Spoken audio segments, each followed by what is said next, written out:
जय श्री राम। चलिए आगे बढ़ते हैं आज सुंदरकांड के टॉपिक में। जब सीता जी ने कहा कि रावण तू मुझे सुने में हर आया है, क्या तुझे लज्जा नहीं आती? देखते हैं रावण क्या कहता है। आप ही सुनि खद्योत समान, राम ही भानु समान, परुष बचन सुनि काढ़ियसी, बोला अति किसी आन। खुद को जुगनू के समान और राम जी को भानु के समान जानकर रावण को बहुत ही गुस्सा आता है सीता जी के ऊपर। तो चलिए आगे के श्लोक में देखते हैं वो क्या कहता है। सीता ते मम कृत अपमाना, कटिहौ तव सिर कठिन कृपाना, नाहिद सपदि मानु मम बानी, सुमुखी होती नत जीवन हानि। रावण सीता जी से कहता है कि सीता तूने मेरा अपमान किया है, अगर तुझे अपनी जान का थोड़ा सा भी भय है तो मेरी बात जल्दी से मान ले, वरना इस कृपान से मैं तेरा सर काट डालूंगा। श्याम सरोज दाम सम सुंदर, प्रभु भुज करि कर सम दस कंदर, सो भुज कंटकी तव सिकोर, सुनु सटस प्रवान पन मोरा। यहाँ सीता जी कहती है कि सुन रावण, प्रभु की भुजा जो हाथी की शुंड के समान विशाल है और कमल की समान कोमल है, वो ही मेरे गले में पड़ेगी या तो फिर तेरी तलवार ही पड़ेगी। यही मेरा सच्चा प्रण है। चंद्रहास हरु मम परितापम, रघुपति बिरह अनल संजातम, शीतल निशित बहसि बर धारा, कह सीता हरु मम दुख भारा। सीता जी कहती है कि हे तलवार, तू तो शीतल तीव्र और तेज धारा बहाने वाली है। मेरे अंदर जो जलन उत्पन्न हुई है रघुपति से दूर होने के कारण, उसको हरने की कृपा कर, मुझ पर प्रहार कर और मेरे दुख को दूर कर। सुनत बचन पुनि मारन धावा, मैं तनया कही नीति बुझावा, कहे से सकल निशिचरनि बुलाई, सीता ही बहु विधि त्रास बुझाई। सीता जी के वचन को सुनकर रावण उनको मारने के लिए दौड़ता है। तब मय दानव की पुत्री मंदोदरी उनको रोकती है और उनको नीति समझाती है।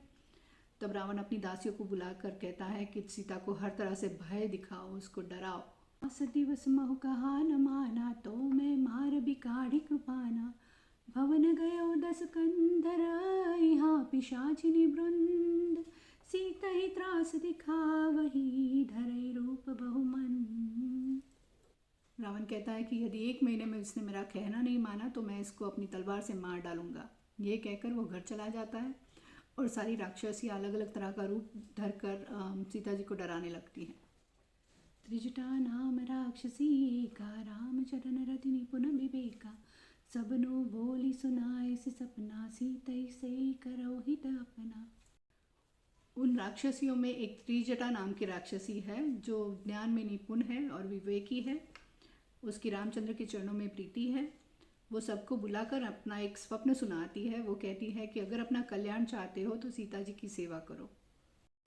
सपने बानर लंका जारी, जातु धान सेना सब मारी, खर आरूढ़ नगन दस सीसा, मुंडित सिर खंडित भुज बीसा। अपने स्वप्न का वो वर्णन करती है। वो कहती है कि मैंने देखा कि एक बंदर ने पूरी लंका जला दी और सारी सेना को मार डाला। मैंने रावण को भी एक गधे के ऊपर सवार दिखा जिसके 10 सिर मुंडे हुए थे और उसकी 20 भुजाएं कटी हुई थी। एहि विधि सो दक्षिण दिशि जाई, लंका मनहु विभीषण पाई, नगर फिरी रघुवीर दुहाई, तब प्रभु सीता बोली पठाई। कहने लगी कि मैंने इस तरह से रावण को दक्षिण की तरफ यानी कि यमपुरी की तरफ जाते हुए देखा। विभीषण ने लंका को पा लिया था और पूरे नगर में श्री रामचंद्र जी की दुहाई थी। तब प्रभु ने सीता जी को बुला भेजा था। यह सपना में कहे उपकारी, होई सत्य गए दिन चारी, तासु बचन सुनिते सब डारी, जनक सुता के चरण निपारी। अब सीता जी कहती है कि मैं पुकार कर कहती हूँ कि ये सपना सिर्फ 4 दिनों के अंदर सच हो जाएगा। ये सुनकर सारे राक्षसगण डर जाते हैं और सीता जी के चरणों में पड़ते हैं।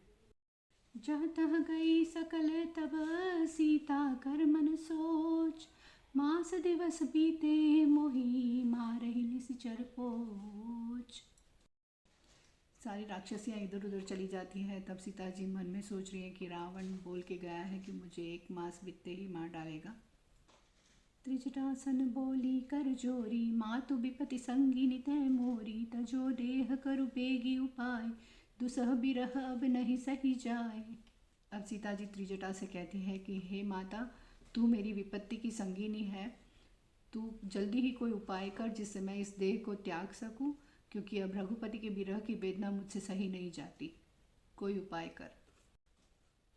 आनी काठ रचु चिता बनाई, मातु अनल पुनि देहि लगाई। सत्य करई मम प्रीति सयानी, सुनिको श्रवण सूल समबानी। सीता जी त्रिजटा से कहती है कि हे माता, तू मेरी विपत्ति की संगिनी है। अगर तू मुझे सच में प्यार करती है तो लकड़ियों की एक चिता बना दे जिसके ऊपर बैठकर मैं अपने देह को त्याग कर सकूं। रावण की शूल जैसी बानी अब मुझसे सही नहीं जाती। सुनत बचन पद गई समझाई, सि प्रभु प्रताप बल सुजस सुनाई। सिनि सिना नल मिली सुन सुकुमारी, अस कही सो निज भवन सिधारी। सीता जी के ऐसे वचन को सुनकर त्रिजटा उनके चरण को पकड़ लेती है और प्रभु का यश और गान की गाथा गाकर उनको उनकी याद दिलाती है। कहती है कि ऐसी रात्रि के समय पे अग्नि कहीं नहीं मिलेगी। ऐसा कह के वो अपने घर की तरफ चली जाती है। अब आगे क्या होता है जानने के लिए देखिए अगला वीडियो। तब तक के लिए जय श्री राम।